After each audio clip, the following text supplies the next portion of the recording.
Welcome to Beyond the Fourth Wall. The only place that visits the multiverse on a regular basis and complains about it. We are your hosts. I'm John. And I'm Joe, also known as Mr. H on www.graphicpolicy.com. Welcome to part 2 of our Batman extravaganza. Last time we left off in 1989 with the Killing Joke. Yes, and we both agreed that that was probably some of the greatest literature ever written. Yeah, which isn't very surprising because Alan Moore wrote it. Yeah, I mean, it was just amazing. The take on the Joker was probably the definitive take on the Joker, I would say, up until Heath Ledger. And they even pull from parts of that. I think even if you don't want to consider the origin story that he came up from continuity, it's still a good origin story to consider. And it's a sort of origin where we can look at it and accept it as being a tangible origin for the Joker. It makes sense because at the base of his core, he was a down-on-his-luck comedian. And how ironic that would be that, he would go into that. He is the Joker. So we also get to see him crack a joke at the end and make Batman laugh. That, to me, is the best part of the book. It's so chilling because no one makes Batman laugh. And I think that was probably the first time you saw Batman laugh, unless it was some, cheesy 50s, Robin joke or something. Yeah, and for it to have been his arch nemesis who makes him laugh, Alan Moore made it work. Right, absolutely. And, like Batman, there's so many different takes on the Joker, but I actually wanted to go into probably another great take on the Joker, which was Jack Nicholson's portrayal of him in the 1989 Batman movie. Now, this movie is absolutely near and dear to me. I remember it came out the summer of 1989, and funny story, I was in Martha's Vineyard with friends and family, and we were, having a great time at the beach house, and we were having king crab and all that, and it was a very nautical theme. So the scene is picturesque. It's beautiful. I'm 7 years old, and my takeaway from that trip was Dad and I sat down on the couch, and the 1989 Batman commercial came on because it was going to come out a week later. And I remember I was like, Dad, Batman. And I'll tell you, I couldn't wait for that trip to be over because I knew Batman was coming closer. Most people would be like, I want to stay in Martha's Vineyard. It's beautiful. And me, I was like, I just can't wait for this to be over. I know school's coming, but I want to see Batman. So the weeks leading up to it, Kenner and everybody put out so much Batman products and toys and, paraphernalia. And I had all of it. I went, my father, we were like gold members at Toys R Us in Dorchester. So it was just unbelievable. But so the anticipation was coming for the movie. I couldn't be more psyched. I brought my best friend with me. My mom and dad went. And we went to the Hanover movie theater. And the night it came in, I was so excited. We got pretty close to a front row seat. I made it through maybe act 1 of the movie. There was a part in the movie, obviously you've seen it, when Jack Nicholson, after his transformation, turns around and goes, "You can call me the Joker." I swear they should have clocked my land speed record at that time because I bolted out of that movie theater as fast as humanly possible. I don't know what it is. I've never been afraid of clowns, but it just terrified me. And I think, past the parking lot, somewhere near the mall, my dad was driving the car and he's like, "Joey, slow down. What is going on?" He couldn't get me back in that theater. My mom and my best friend stayed. They loved the movie. I had to hear about how great it was in school and at recess, when we had recess. And I had the toys, I had everything, and I was terrified of the movie. I don't remember exactly because, a fortnight ago that I saw it. When I originally saw it, it was closer to the opening of Batman Returns. But to prep myself for the movie again, I read the graphic novel so that I would know, what was the scary part and what to be prepared for. And it was like psyching yourself up. And I did that. And like I said, that movie, near and dear to my heart, gave us so much. First of all, it gave us the coolest Batman costume, I think. It was the first time Batman in the shadow looked like a bat because he was in all black, tiny little yellow symbol, which is, iconic. But everywhere else had him in like blue and gray up till then, And as far as Jack Nicholson goes, fantastic take on the Joker. Menacing but funny and just so flashy. The way Tim Burton did the movie, to me, is I love the Nolan movies, and we'll get to those later, but this stands out in my mind as, as close to a cinematic masterpiece for a superhero movie as you can get. And I would say it's only edged out by Spider-Man 2 by Sam Raimi. That is like a 9.9 and a half, and Batman 1989 to me would be like a 9.5. Yeah, in terms of capturing that comic book sensibility. Yeah. Because I think I have mixed feelings when it comes to the original Batman film. I think it offered us stark contrast to the Superman franchise at the time, because the Superman franchise was at a point where it began to bottom out with The Quest for Peace, which is now considered one of the worst comic book movies ever made. But we got Jack Nicholson's performance, which was exemplary. Yes. Outside of Heath Ledger, he delivered perhaps the finest Joker portrayal that we've seen captured on film. On film, absolutely. And the thing about that was, they changed some elements for the movie because, you have Harvey Dent as, Billy D. Williams, but, how do you go wrong with Lando Calrissian as I don't care. I'm on board with it. I loved it. The only thing was a throwaway was I thought Commissioner Gordon was kind of weak. Yeah, I agree. I don't think Alfred really contributed all that much to the film as well. I wasn't a huge fan of Kim Basinger as Vicky Vale. I think she shrieks her way through most of the movie. And I've seen Basinger give some good performances in the past as well. I mean, she won Best Supporting Actress for L.A. Confidential. But the Joker, perhaps the greatest alteration that I wasn't too keen on was the fact that they end up essentially turning him into Joe Chill. He's the one that ends up killing Bruce's parents. Yes, and that's funny because, like I said, I was young and you were even younger. To me, I grew up thinking that the Joker did kill Batman's parents. It wasn't until I went back into, all my comic books and things that I've read over the years that I realized that Joe Chill was the killer. And, we can go back and forth on the Joe Chill thing because depending on what iteration of Batman you're watching, he either did kill him or it was a mystery guy. And I think they both work, in all honesty, because there's some stories that are so well done where Batman gets technically closure. And you realize that it's not just Joe Chill being a faceless person in the night that drives him to be Batman. Like, Batman Forever, that is the only redeeming thing about that movie, is that Batman realizes in the end, he goes, I'm not Batman because I have to be because I'm tortured anymore. I'm Batman because I choose to be. And, as far as the look of Batman and what people have in their mind as Bruce Wayne, that was where the only part of it fell short for me. I'm a huge Michael Keaton fan, one of my favorite actors of all time. He's very underrated. And at that time, a movie prior to Batman 1989 came out, one of my favorite movies of all time. It's called Gung Ho. And I love that movie. So when, I didn't know much about casting and stuff like that. When you're a little kid, you don't know that stuff.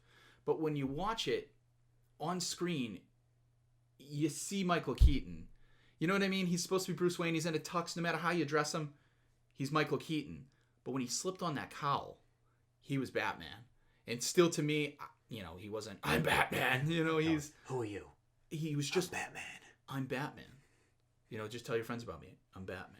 Like the sternness in his voice, the portrayal, the cool black around the eyes that mysteriously disappears anytime he's unmasked, I will say this, for film buffs, next time you watch the movie, the first time that you see Batman appear just before he takes off, if you watch his utility belt actually falls down a bit. I'm going to have to watch that. I never noticed that. One of those interesting little tidbits. It's funny. It's obviously a costume gaffe. Yeah. But it's fun to see if you go back and watch it through a more critical lens now. Mm-hmm. Because I came into it much later on. I was only 2 when the 1989 film came out.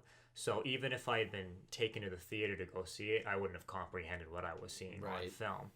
The first Batman film I saw in theaters was actually Mask of the Phantasm, which we'll get into later on. Fantastic. But I think above all else, regardless of how you feel about the 1989 film, it did what the comics, even by that point, despite all these classic arcs coming out, were unable to do. Absolutely. It restored Batman to cultural relevance because it exposed him to millions of people. All of a sudden, people were interested in Batman again, and that ended up anticipating the brief surge that the character would see in the early 90s. Yeah, I mean, it became a marketing phenomenon. Batman was everywhere you went. And, hey, I loved it. But it didn't last very long. I mean, Batman kind of faded off. But the thing that I like about the movie, besides this Batmobile, it gave us such a cool Batmobile. I mean, the 60s one is near and dear to my heart. If I had the money, I'd be driving that bad boy around every day. But it gave us a serious Batmobile. But it gave us a real serious Batmobile. It gave us a serious tone of the entire movie, and it branched off to a sequel. But the thing I like about it was, like you said, it restored Batman to what it should be, and then it became more of, how Batman's portrayed these days. It was the perfect balance. It wasn't too dark like Frank Miller, and it wasn't too light like Adam West and the Dick Giordano and all that kind of interpretations on it. Yeah, it was able to have fun without making light of the story. Right. I meant Dick Sprang. Dick Sprang's the retro. But then you jump to Batman Returns, which was a phenomenal film as well. Gave us the best Catwoman, I think, on screen. Michelle Pfeiffer. She was just awesome. I love it. Origin was weird. Yeah, well, her origin was weird. Her origin was campy. I mean, there were certain elements of the first two Batman films that were campy to begin with. Mm-hmm. Tim Burton, he retained that gothic atmosphere that was so prevalent early in the Batman comics. I don't think Gotham City ever really felt like a full city. It felt more like they were playing everything out on a set. Like a soundstage. Yeah, exactly. A soundstage, which is what they ended up establishing anyways. But it gave us some good performances, like Michelle Pfeiffer as Catwoman. Oh. We had Danny DeVito as Penguin. Christopher Walken. Oh my God, no movie can ever be wrong with like Cowbell. You need more Christopher Walken in everything you do. I mean, I would recast him as the villain in every Batman movie. I would too. Just phenomenal. Like you said, the origin was so campy though. She falls out like a 10-story building, hits the ground and gets licked by cats. And revived. Somewhat resurrected. Yeah. Wow. That was quite a deviation. But she gives a great feral performance, and that's what I like about it. See, I think Batman Returns is superior to the original Batman film in virtually every way. I think the set is more convincing. I think Michael Keaton embodies the role better. Although I always thought he made a better Bruce Wayne than Batman, and that's because, like you said, you look at him, you see Michael Keaton. Absolutely. He doesn't really sink quite into the role. No. But he had that down-to-earth sensibility about him that I think he was able to convey that everyman quality. Right. And that's what I liked about it. I don't think he was an impeccable Bruce Wayne, and I think he's developed as an actor over the years. Oh, yeah. Since then. Yeah. But, but Batman Returns doesn't have that classic line where he's talking to the Joker in Vicky Vale's apartment, and he's like, "You want to get nuts? Come on, let's get nuts." And the Devil in the Pale Moonlight line. Yeah, well, that's classic. That's a great line. You can't. I thought Joker was better than DeVito and Pfeiffer combined, the way Nicholson portrayed it. But the overall movie of Batman Returns is one of my favorites too. It was so damn dark. Like, you start out with kidnapping kids.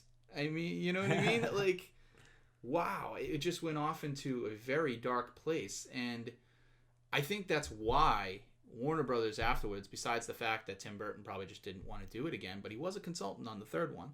I think they just said, this is just so damn dark. Let's lighten it up a little bit.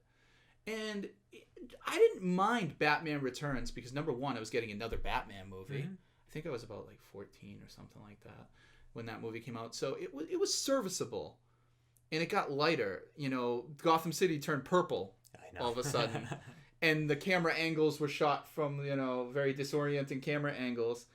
And, you got Robin on screen finally, but boy, did he suck. And Jim Carrey was good as the Joker, I thought. I mean, not the Joker, the Riddler. The Riddler. He was very good as the Riddler. Well, he was like Tommy Lee Jones as Two-Face. They were both entertaining to watch, even if they did nothing to accurately portray the characters. Right. Because Jim Carrey, again, feral's probably the way to describe him. He's kind of like Michelle Pfeiffer as Catwoman, where they're loony.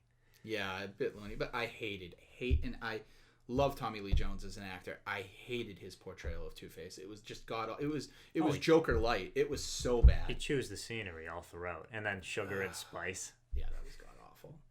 Drew Barrymore does not belong in that movie. No, but that was and then we had Nicole Kidman as the love interest. She's a good actress, Yes. but they gave her nothing to do in the film. Right. And Val Kilmer was an unconvincing Batman. He was horrible. He had a lisp too.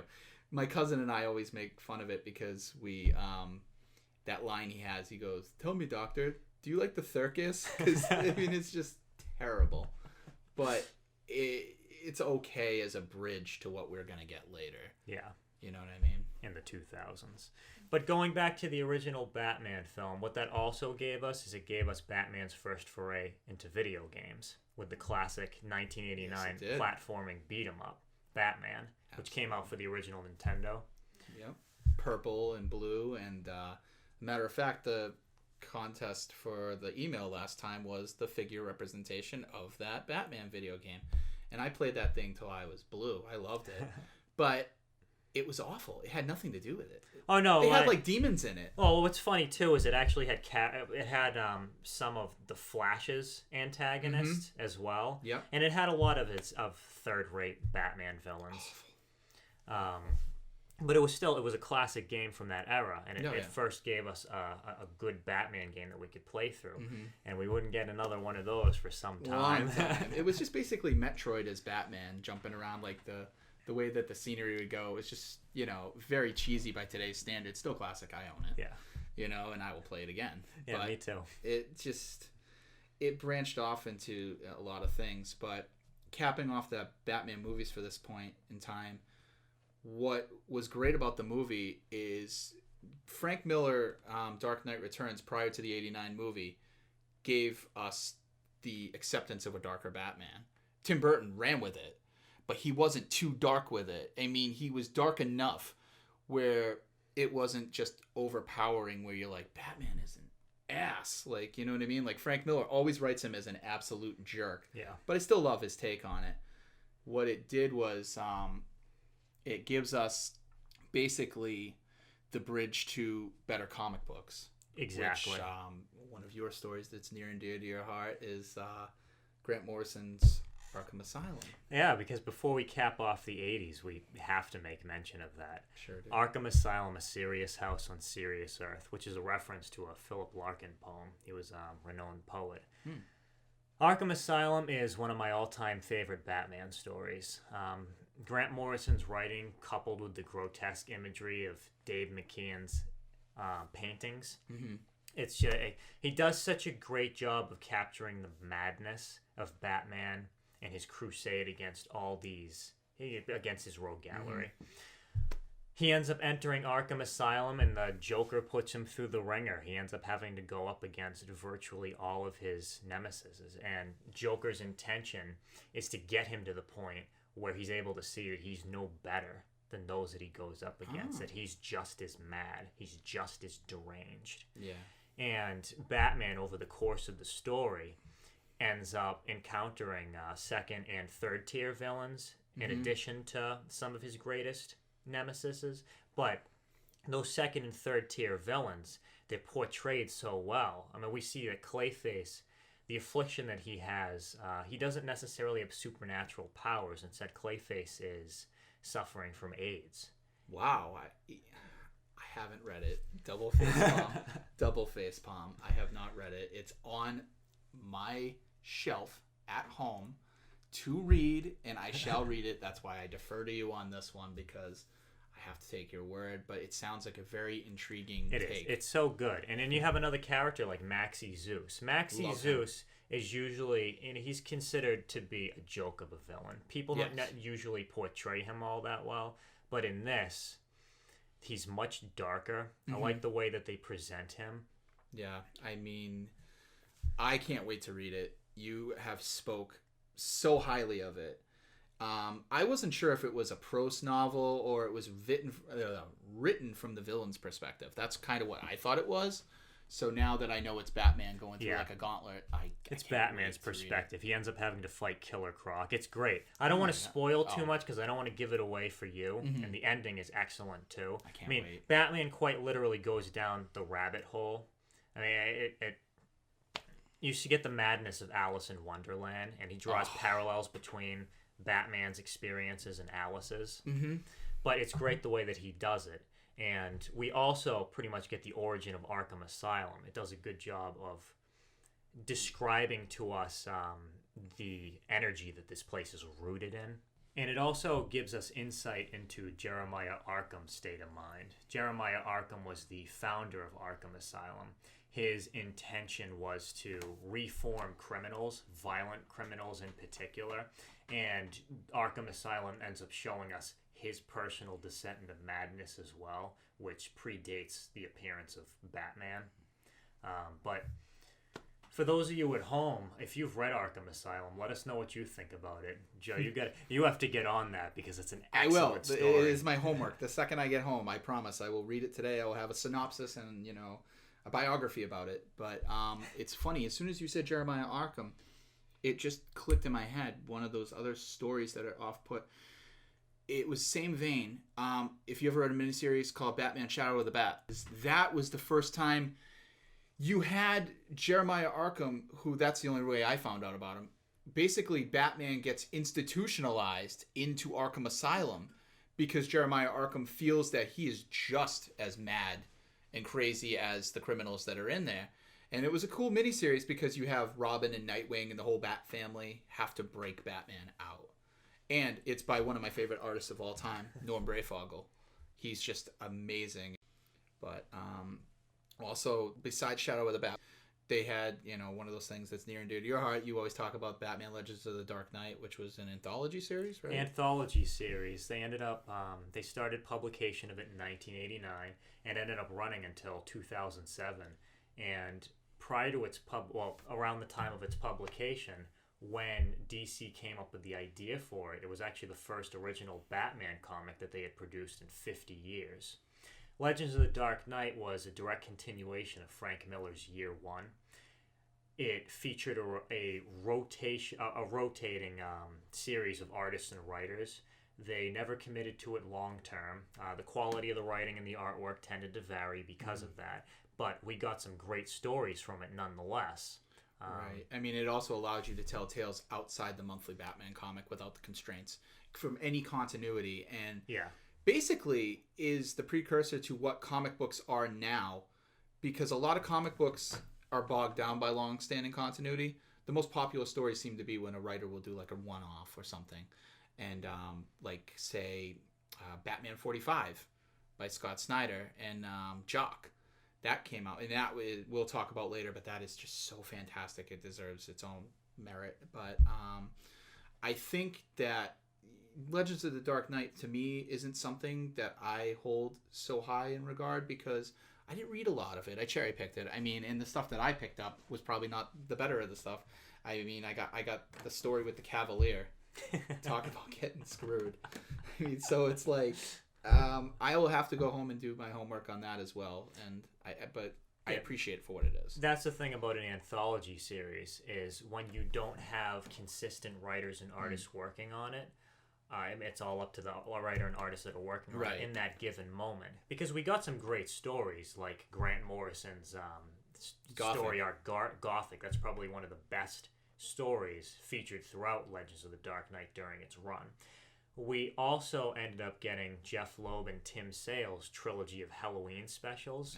Oh, love those. Which ended up influencing their desire to work on a full series together, which they would do later in the 90s. Absolutely. If you guys have read Legends of the Dark Knight at home, we'd like to know what some of your favorite story arcs are. Which stories that you found most interesting? Yeah, I mean, I would be very interested to hear that as well. I mean, I'm going to go read some of them, but it's Mother Goose for Batman. You know what I mean? It really is. Way to put it. It's Grimm's Fairy Tales of Batman. So I thought that was cool.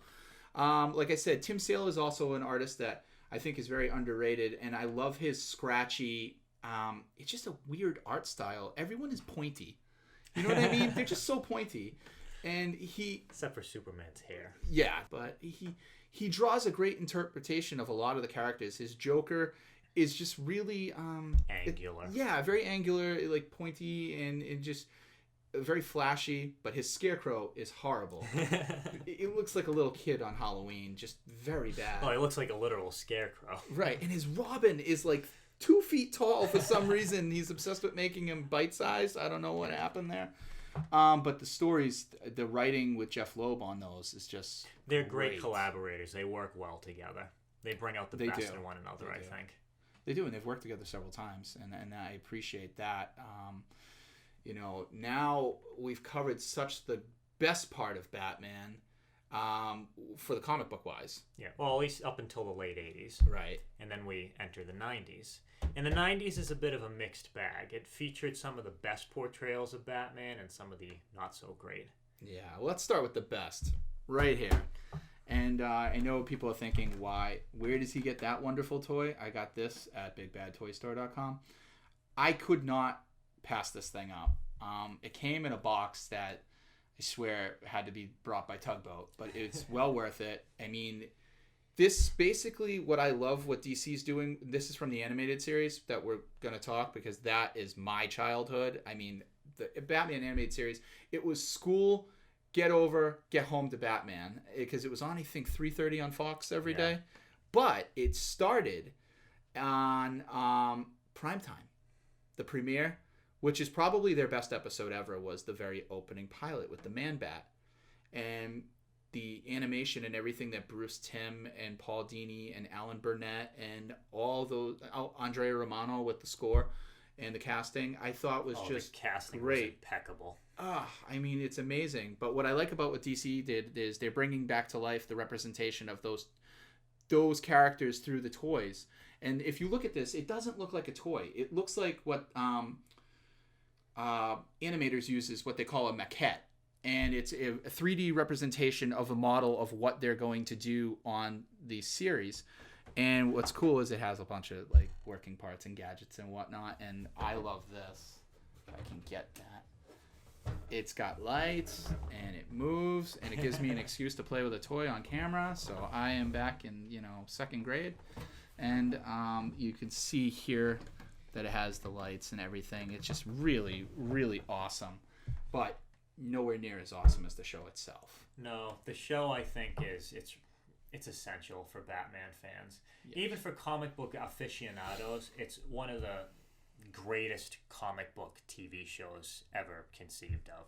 It just does such a great job of adapting the material, and it adapted it through a darker lens as well. Yes. Because as popular as the first two Batman films were, I don't think they quite came as close to capturing the character of Batman. Not at all. And then later Robin, and the whole rogue gallery as the rogue series gallery. did. Because the series did a great job with virtually all of its antagonists. It was a kid show that was not a kid show whatsoever. It was, you could probably check the stats on it. It's probably much more popular among adults of that era too than our era because it was, first of all, the animation.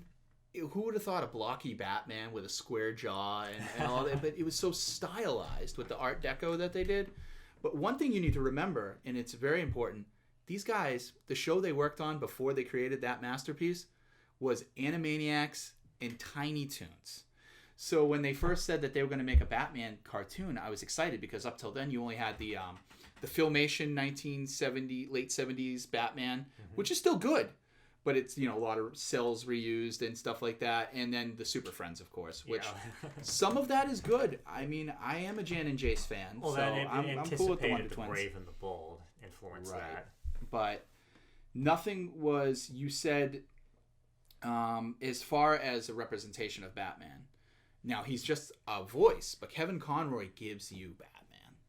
He gives you Bruce Wayne, and he gives you the first distinction between their voice. Yeah, he has a deep, booming voice, which I think it conveys that sort of foreboding sense that Batman looked to give off. Yes. But it also, for the first time, we really delved into the psychology of the character. And I think that was huge for its time. Absolutely. Because even Tim Burton came out and said that he wasn't able to make his Batman films as dark as he would have liked to have. He didn't think audiences were ready for it, and Warner Brothers wouldn't quite get on board with it. Right, and again, it's really hard to do Batman wrong, and I love the 60s Batman. This was the updated version of the 60s Batman because Batman wasn't your feature. It was his rogues gallery. And when that show first came out, every week was you would get reintroduced to a new character. And if you hadn't read comic books, this was your introduction to them on screen. And it was just so fantastic. And in many ways, it gave us the definitive portrayal of some of those characters. Yeah. Because take a character like Mr. Freeze. Oh, a lot of people are familiar with Mr. Freeze now, but before the animated series, Mr. Freeze was essentially a third-tier character. Nobody cared about him. Nobody really utilized him all that well. Right. But then they gave him a tragic backstory. They made him more sympathetic. Exactly. And he was a bad guy. Otto Preminger played him in the 60s show. He was a goof. And in the comic books, nobody really cared about Mr. Freeze. He was a guy who was obsessed with cold and snow, and it was not a very pragmatic way to put him into a monthly comic book, and you only saw him very sparingly. Heart of Ice, I believe, is the name of the episode that he started in. That, like On Leather Wings, which was the pilot for the animated series show, to me features the best animation ever in the Batman animated series. Yeah, I'm inclined to agree with that. I think they went with a very big Japanese studio for it, because it was just so well done. It's so smooth. But in Heart of Ice, if you look at one of the scenes, Batman's symbol gets reversed. The colors get reversed. You have to see it. I think it's, God, wow, I have a lot of time on my hands. I think it's like during the truck heist scene or something. But that's like you said, they gave Mr. Freeze not only a reason to be Mr. Freeze, you sided with Mr. Freeze because you're like, look what these guys did to him. And even Batman was like, it's really hard to fight this guy because, you have to understand where he's coming from, and you do. The Goth Corp was more vile than Mr. Freeze. But what also was cool is Mr. Freeze became, a very formidable foe for Batman. Even if he could fight him, Batman still gets his ass kicked because the suit and his freeze condition, I believe, I don't know if that was ever explained, gave him much enhanced strength. He had elemental properties. Right, and it was just, if you haven't seen the Batman animated series, don't watch the rest of this. You need to be watching that right now. We'll wait, don't worry. Yeah, we'll stay here. We got plenty of time. But that was fantastic. But how about Mark Hamill as the Joker? Oh, I was gonna bring that up. Mark Hamill, Luke Skywalker. Right. I mean, Luke freaking Skywalker. When they casted him, I'm sitting there going, what? But his laugh is the best Joker laugh of all time. Oh. And it's very imitated. All the time it's imitated. And like we'll talk about later with the Batman video games, which are fantastic. That is the only, anyone that has him cast in it is worth playing. The other one is a pale imitation, and I don't care. He's so maniacal. And so fun, too. Yeah, I mean, it's just a joy to watch. He's the voice of the Joker I hear in my head every time I read him in the comic book. Mark Hamill did such a great job. And it's funny to mention because he went from Luke Skywalker to a voice actor, which was actually a step up in his iconic status because he's more known through the Joker, I think, at this point, especially younger kids and whatnot. But he did the Hobgoblin in, the Spider-Man TV show that you liked a lot. Mm-hmm. And except for the end. He's done, the worst ending ever. He's done a lot of other work, too, with just other, villain characters and whatnot. But what I also loved about Batman, we touched, is that Batman wasn't the focus of that TV show, of the animated series. It was the villains and getting reintroduced and, a new tale each week because it was weekly and all that. And what was cool was they gave you such different takes, but couldn't be more true to the character's development themselves. Other than the Joker, which, again, takes top billing, I'd say they gave us the best Riddler. Because we had, other interpretations of the Riddler, and I love Frank Gorshin to death. He's one of my favorite, on-screen performances. But he wasn't the Riddler. The Riddler was a guy who knew he didn't have the strength and didn't have the, the brawn to match Batman. No fighting skills, nothing. And I hate any story that gives the Riddler, like, jujitsu and all of a sudden. I'm the same way. It's all mental for right. him. But Batman is so hard to match wits with. But the Riddler doesn't not only match wits with him, most of the time he surpasses him. Yep. He needs Robin's help, Alfred, somebody to solve the puzzle, what's going on. And they didn't make him goofy.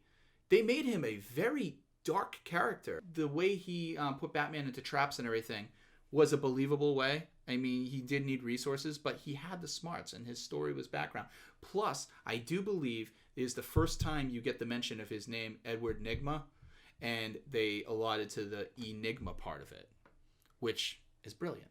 So, I mean, it just goes to credit for, Bruce Timm and Paul Dini, that whoever came up with that, I could be wrong, but whoever came up with that was fantastic. And he didn't have a flashy costume because he didn't need it. He had a green suit, which is garish enough, with a tie that just had a question mark. Purple tie. And it was very simple, very elegant, and he was very menacing. And he didn't hesitate to kill. I know Fox didn't like to show the TV show kill, and there was actually an edict. If you've ever read the Batman animated, it's like a coffee book. I almost brought it with me. There was an edict that they had from Fox that Fox didn't like them punching or kicking. So the creators are like, how the hell are we going to do a Batman show without them punching or kicking? So if you watch a lot of the original animated series stuff, it's very quick cuts. It's he's winding up to throw the fist, and then it's whack, and the guy going off screen or something like that. And they got away with it for the most part. But there was basically they tried to have no guns because they didn't want bullets. Fox was very Nazi-like in the way that they had this edict that no mentions of faith, no bullets, no punching or kicking. Yeah, they were adamant about not offending anybody. Right. What were you going to do? Have Batman and Robin sit around, reading, bedtime stories? So, I mean, it was tough, and the creators balanced it out brilliantly to the point where even today, it stands timeless. And I would say 20 years from now, it will still be my definitive animated take on Batman. Many have tried, but have never captured the animated series. Yeah, I think there's a reason why it's aged so well. I mean, take the Riddler. The animated series was doing a better job with the Riddler than the comics were at the time. Oh my God! Because the comics, they bastardized the character. They ended up trying. This is during an era where everybody was trying to make their comics and their antagonists much darker, more violent. Right. And the Riddler was a victim of that because they turned the Riddler into somebody who could kidnap children. He slaughtered people. Right. And that was never the Riddler. The Riddler he's intelligent. Right. And the Riddler is at his best when the people involved play off of that intelligence. And he's selfish too. And the one thing that the other part of the animated series got well done, but Jeff Loeb perfected it in Hush, which down the pipe we'll talk about, is that knowledge is power for the Riddler. It's the ultimate goal.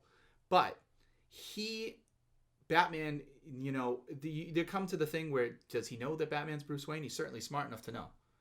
But if he's the only one who knows Batman is Bruce Wayne, isn't that the most power that he holds over him? Plus, Batman's like, go ahead, tell anyone you want. In the Hush storyline, he goes, tell anyone you want. He goes, but a person who knows but if a riddle is known by everyone, is it no longer a riddle?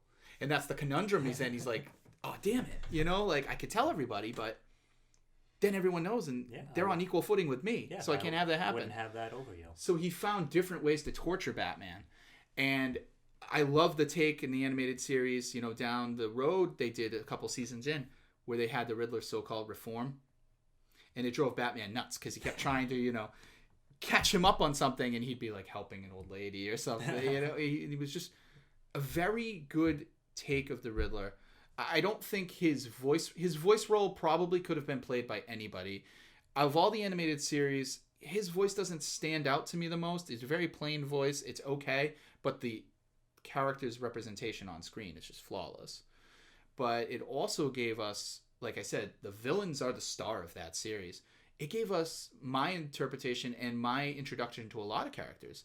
Like, I didn't know who Poison Ivy was, and she was just fantastic. Diane Pershing, her voice, I mean, they gave her a very sultry voice, and they gave you a good plausible reason. She was an eco-terrorist. It wasn't just she hated men and ran around kissing them and poisoning them.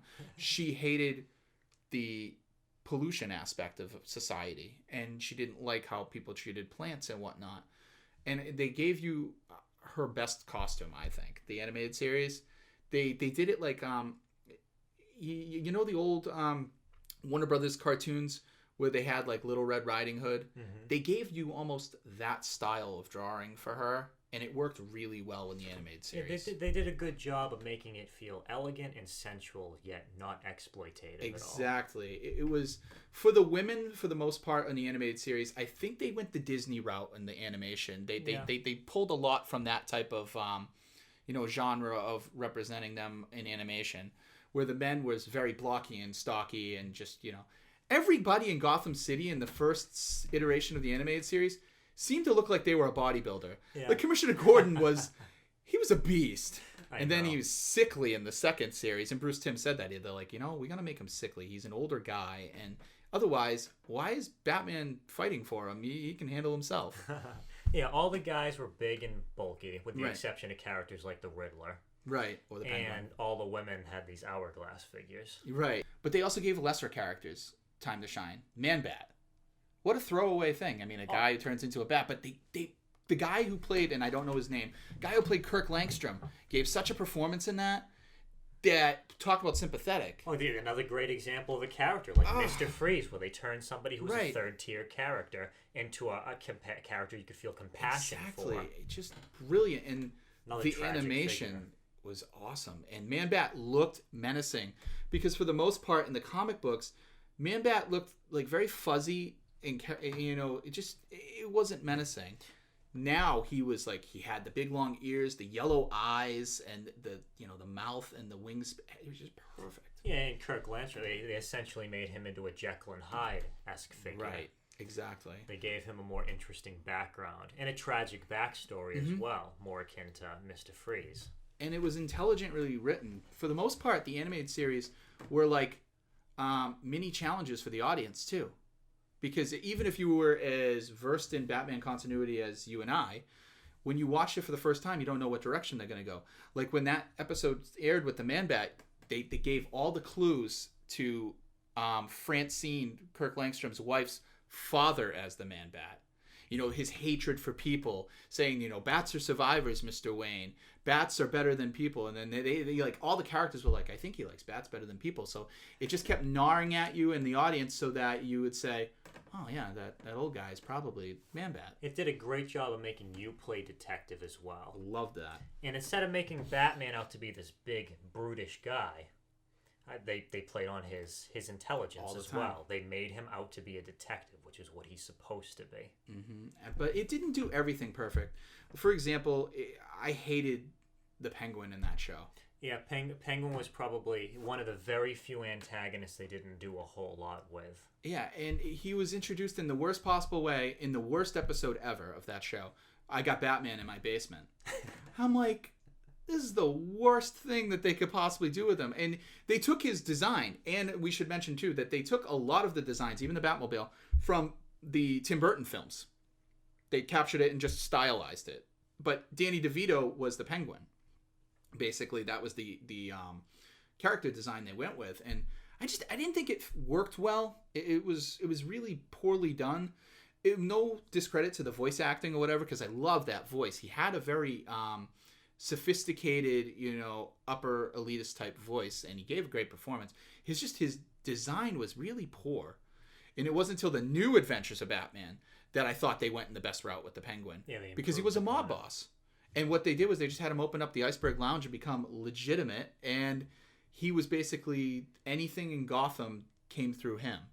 And I liked that because it was the way to make him an actual force without having to be physical. Because he couldn't be physical other than, umbrellas and stupid gimmicks. And Penguin's not the type of character in his best iterations who comes out with these outlandish schemes like he did in Batman Returns, the movie. Right. I'll kill them all. He's another character that you play on his intelligence. He always lingers on the outskirts of villainy. Exactly. Anytime you see a character wearing a monocle, you'd be like, all right, the guy's pretty smart. At least I hope he is. Yeah. He's giving off the representation that he is. And so, I mean, they didn't do everything perfect, but another one that I wanted to mention was Killer Croc was really well done. Now, I don't know what Killer Croc's actual backstory is, and that's funny. I don't know that. Was he circus? Was he, but the animated series went with the route that he was from the circus and shunned, and they did a great job. There have been a lot of different interpretations of his backstory. Killer Croc is one of those characters not a lot of writers and artists tend to be interested in. Exactly. So anytime somebody tackles him, they always seem to give him their own origin.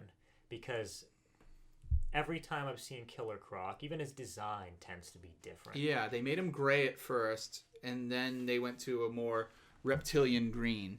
And I liked the gray idea because the most brilliant take I've heard of Killer Croc is, I don't remember where it's from, but he basically has a skin disease that exists in real life because I looked it up. And don't quote me what the name of the disease is. If you know in the comments, please leave it. But it was a plausible reason that this guy could exist because he was not half man, half crocodile, but he had the appearance with a crocodile-like texture to his skin. He was treated more like a leper. Yeah, exactly. And he gave him a tough exterior, which also he was another physical character that can match foes with match wits with Batman. And that is what the animated series also did well, is they gave you a great balance. It wasn't all tough guys, and it wasn't all geniuses and, maniacal mustache twirling villains. It was a great balance, and all of them had a reason to, if they had just went a different route at one particular time, it would have changed them. They may not have been villains. The other take that I consider the definitive take was their take on Two-Face. Oh, they did a fantastic job with Two-Face. One of the definitive illustrations of him as well. Richard Mole doing Two-Face's voice was so good. But he also did Harvey Dent's voice.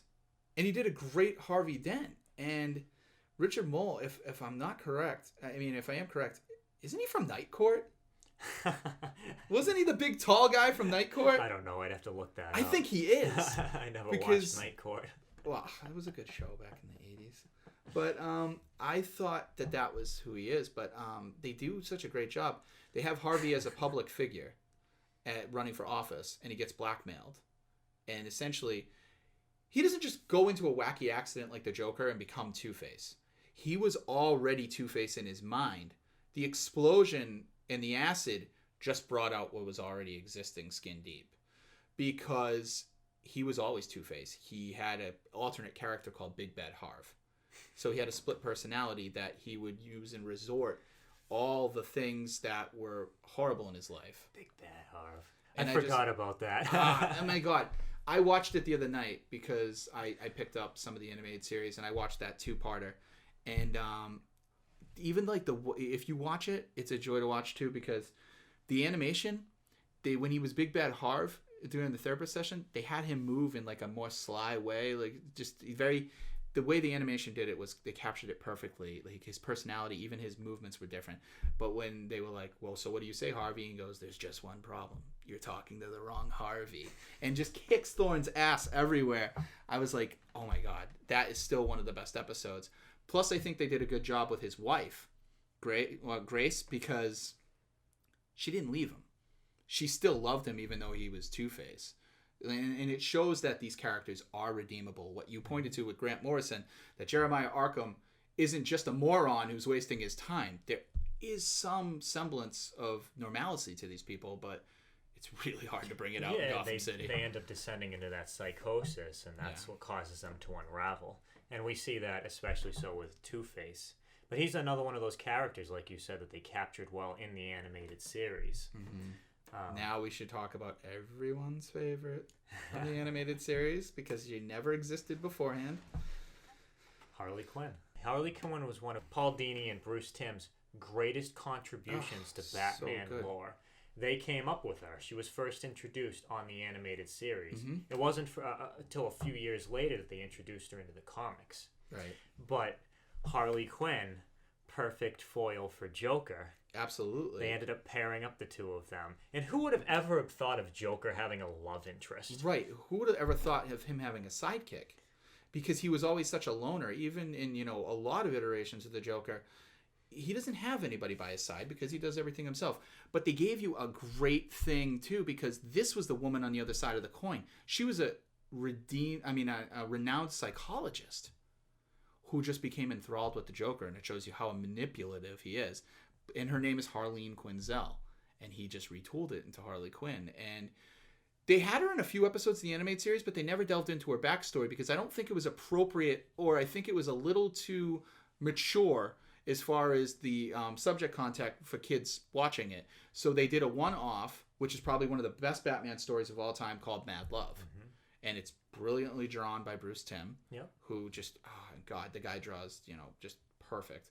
And they really delved into it, and they showed you that the Joker is so obsessed with killing Batman because it's his reason for being, because it's a challenge.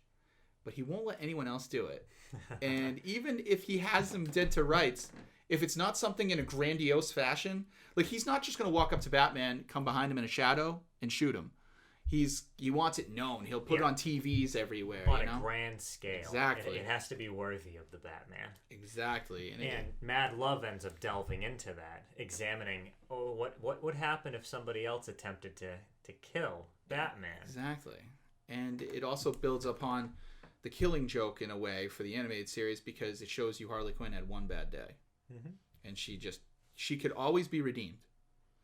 And the other part is, I think they were very cognizant that they didn't put it on air because the Joker was such a jerk to Harley Quinn. I mean, he physically abused her at times.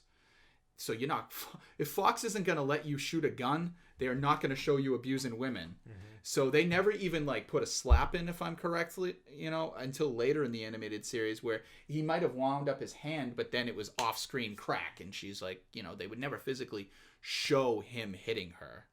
Yeah, the only time that they really got into anything between them was when Harley Quinn would make remarks like, "Don't you want to rev your Harley?" Yeah. And even then, that was considered pretty tawdry for what was essentially a kid's show. Yeah, it was very risque. And I was surprised that they actually adapted that later on. When they did the new Batman Adventures, they actually had her in the nightgown. I was like, I can't believe that Fox is going to get away with it. But they went to Kids WB at that point, and Kids WB was like, I don't care what you do, just bring us ratings. So it was very cool and that they did.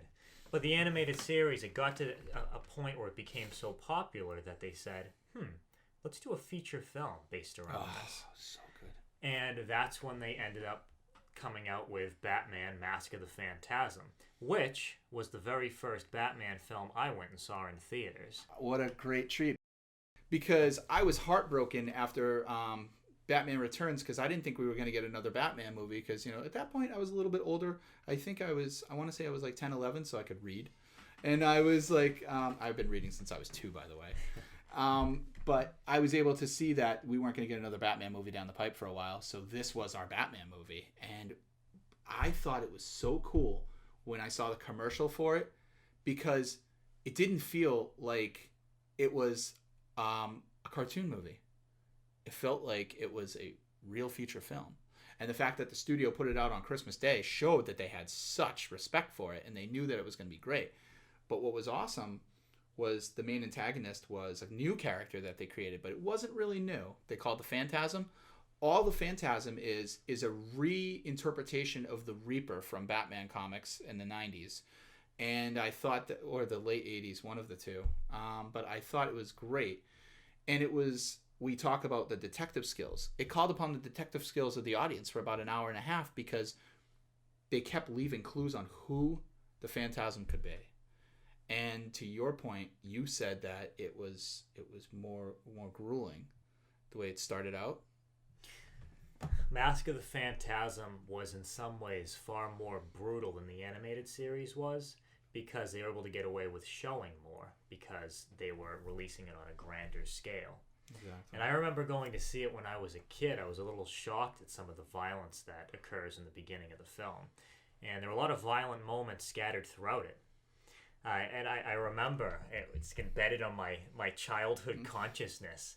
I remember the Phantasm causing that car crash at the very beginning. And spoilers from here on in. Absolutely, we'll just spoilers. forewarn you. For those of you who don't want to hear it. Yeah, turn it off, unfortunately. Wait on this segment for now. What was cool, like you said, it was much more brutal fashion. But it was more adult. You got a more adult Batman, because the opening scene is them in the casino gambling and money laundering. You didn't get that in the television show, because they didn't want it to probably go above kids' heads. So when Batman breaks through the window, he just whoops everybody. Very violently whoops everybody, because the animated series, what was cool on the movie, they didn't have that little edict that, oh, please don't show somebody punching in the face. They were just like, bam, right in the face, or kick the groin, or whatever they had to do. And it also gave you that thing that is in Batman lore now from Michael Keaton in Batman 2, Batman Returns. Every time someone's behind him, he just has that sixth sense and knows, and he puts his hand up like this. They gave you that in the movie. They poked fun with that. But it was a murder mystery, and it called upon the audience. And they didn't shy away from it was a murder. They didn't say words like, I'm going to end you or send you to your demise or anything like that. He was like, I'm going to kill you. And so they knew that kids were going to see it, but they also knew parents were going to be with their kids. It almost could have got away with a PG-13 billing. It was very, very close. I'm a little surprised that it didn't. I am too. And it had more innuendo than the show ever did, especially with Bruce's new love interest, who was one of my favorite characters, who was brand new created, Andrea Beaumont. And Dana Delaney did her voice, and that's why she became such a great Lois Lane in the Superman adventures. But they gave you a real reason, and they gave you a reinterpretation. They used it as a bridge. They did that cool time jumping thing throughout the whole movie, where you got the segments where Batman was before he was Batman. They gave you that Bruce and Andrea had a tie from the very beginning, because they both she lost her mother very early, and you find out later it was to crime. And then he lost his parents, and it was Bruce's journey as Batman, and it had him coming up with the plan. And it also went into so far as like, where did he get the idea for the design for the Batmobile? He was at the World's Fair and saw the rocket car. He went out originally in like a ninja outfit, and he had all the training and all the skills, but he wasn't as effective because they laughed at him. And he said, they have to be afraid of me from the start. So that's what gave birth to Batman. And also, it was one of the first time I can remember that they gave you the tease of Bruce being happy and hanging up as Batman, because he loved Andrea so much that, you have that great scene of him at the headstone in the rain, of course. It's always poignant in the rain and the thunder and lightning. I mean, you never just go to the headstone on like a bright sunny day and have something important to say. But he's sitting there and the rain's washing over him, and he's like, Mom, Dad, I didn't see this coming. I didn't, count on being happy. I'll give more money for cops. I'll take care of everything else. Just give me a sign and let me know I can be happy. And you have Bruce get engaged to her, and it just was so good. And then you have Bruce get jilted. Who jilts Batman? Well, first, that is such a poignant scene in the cemetery. It's emotional, and I talk about how the animated series delved into the psychology of Batman. Yeah. In that sequence, Bruce is trying to convince himself that it's okay to abandon his war on crime. Right. He finds love. He finds another purpose. He finds that there's something for him other than Batman. And for a moment, you think, maybe he's not going to be. He'd be able to step away, hang up the cowl. Yeah. Maybe he'll be able to get away from this. Maybe he'll be able to find happiness. And as you said, he ends up being jilted. Yeah, and he doesn't know why, and he's upset. And then it just sends him, okay, my purpose was right. And probably one of the best scenes of the entire animated series, I just seriously got chills, I'm not even kidding, is when they're in the cave, and he's in the shadow, it's all silhouette, and Alfred hands him the cowl. And he goes, give me the cowl. And he hands it, and he puts it on. The music is perfect at that point. It's that, the iconic theme music by Shirley Walker. But earlier I said Andrea Romano. She was the cast director. It's Shirley Walker, by the way, so don't correct me. And he puts it on, and you see the whites of the eyes. And that's all you see. And you see Alfred step back, and he's like, my God. He didn't say my word or, oh, Master Bruce, because they didn't have that edict. He said, my God. And it gave you the thing that, that's Batman scares the crap out of people. And that was the point. It had a character who had a pointy nose, who was like the city councilman, Arthur something. It escapes me at the point, where you kept going, is he the Joker in real life? I remember well, not real life, in fake life. Is he the Joker? Is he going to turn into him? And then they swerved you.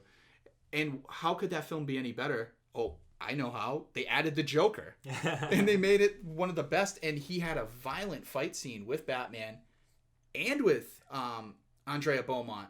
he was hitting her, punching her in the gut and everything. I mean, it was real. They treated this film as if it was a film for a mature audience with live actors. And I remember tearing up in a couple scenes because the voice actors gave it such a performance that you were sucked in, that you forgot you were watching animation, you know? And it also hired lots of big name actors. You know, it had, as Sal Valestra was Abe Vigoda from The Godfather. So it gave you that, oh my God, this is treated as a real film. So I couldn't be more impressed with it. I can't recommend it more. I mean, you could say, for me, the tiers of Batman movies go the 1989, then you have Nolan's, but you always have to incorporate Mask of the Phantasm. And they never replicated it with any other feature animated film for Batman. Even when they did Sub-Zero and all they just never came close ever again. It is their pinnacle, I think. Oh, as far as those spoilers, the twist is that they have Bruce Wayne's love interest be the Phantasm. And you know, the hourglass figure or whatever, and you're sitting there going, how did that happen? But the way it was shot and the way that they animated it was a lot of long shots where the Phantasm was covered for the most part, so you couldn't make out the shape. It almost was just a shape, like just this specter going around. And it was supposed to be a Grim Reaper, and she just went around and she killed everybody. And she was on a path for vengeance to kill everyone that killed her father and her mother. And I thought that was brilliant. And what it did was it shined the mirror on Bruce and said, if I'm not careful, this is what my role is going to be. I could take my mission so far that I will be Andrea. And he stepped back. So it gave him, to me, his best love interest of all time, because she was on par. The movie does a great job of keeping you guessing up until the final reveal as well. Yeah. Because for a while, it misleads you. It makes you think that it's her father that's the Phantasm. Yes. And then it pulls the rug out from underneath you. Right. And then that also explains why he ends up being jilted by her earlier in the movie. And why she can't commit to it herself. Exactly. And it also leads you to think that Arthur Brickman is the Phantasm too at one point. Even though you think he might be the Joker, they have one of the best scenes in the movie is when Mark Hamill, as the Joker, you know, voicing the Joker, you see, again, lightning. Arthur's just in his office, and then you hear the lightning, and they do the dun dun dun dun, the music, and it's the Joker in the hallway, and he just comes in. So you knew at that point that he couldn't become the Joker, but what you find out was he was in bed with the Joker business-wise, and set up Andrea's father and everyone else for the fall. And that's how it all goes down. And so the Joker becomes centralized too. And a lot of places don't give you the reveal of the Joker, but the animated series gave you that the Joker was always a gangster. And he was part of this crime figure. And the reason why he comes to the councilman is because he's like, oh my God, all my old partners are getting offed. I'm going to be next. Mm-hmm. So he decides to take the fight to the Phantasm, and just, it's magic. I mean, we're spoiling some of it, but not much. You still watch this movie, you're going to be blown away. I guarantee it. The fight scene at the end is so good. Watching Joker and Batman fight is like watching Godzilla wrestle with King Kong. It's just awesome. Just absolutely awesome. As a matter of fact, it's so good that if you answer the riddle at the end of this video, we're going to send you a copy of it. Once again, this was great. I think we delved into a lot of important Batman stuff. We have so much more to go. And we want to thank everybody for being part of this. Till next time, we'll leave the light on in the cave for you. Yeah, take care, guys. What won't run long without winding?